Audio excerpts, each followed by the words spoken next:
ত্রয়োদশ জাতীয় সংসদ নির্বাচনে ঢাকা ১৭ ও বগুড়া ৬ এই দুই আসন থেকে প্রতিদ্বন্দ্বিতা করে উভয় আসনেই জয়লাভ করেন বিএনপি চেয়ারম্যান তারেক রহমান।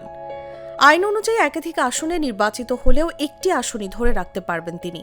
সেক্ষেত্রে বগুড়া ৬ আসন ছেড়ে দিয়ে ঢাকা ১৭ আসনের সংসদ সদস্য হিসেবে শপথ নেয়ার সিদ্ধান্ত নিয়েছেন তিনি।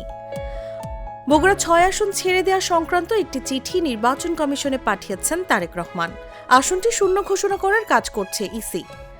সোমবার নির্বাচন কমিশন এই তথ্য জানিয়েছে।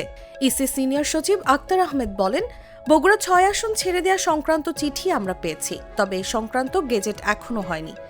আইন অনুযায়ী কোনো ব্যক্তি দুটি আসনে নির্বাচিত হওয়ার পর নির্ধারিত সময়ের মধ্যে একটি আসন রেখে বাকি আসন বা আসনগুলো লিখিতভাবে ছেড়ে দিতে হবে।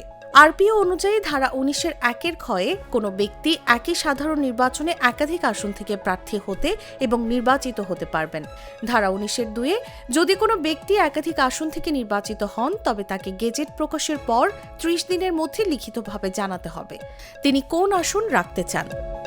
নির্ধারিত সময়ের মধ্যে সিদ্ধান্ত না জানালে নির্বাচন কমিশন বাংলাদেশ আইন অনুযায়ী ব্যবস্থা নেবে এবং অবশিষ্ট আসন বা আসনগুলো শূন্য ঘোষণা করা হবে।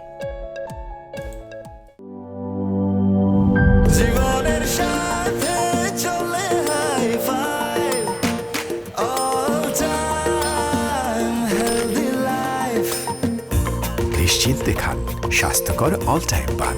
All time healthy life.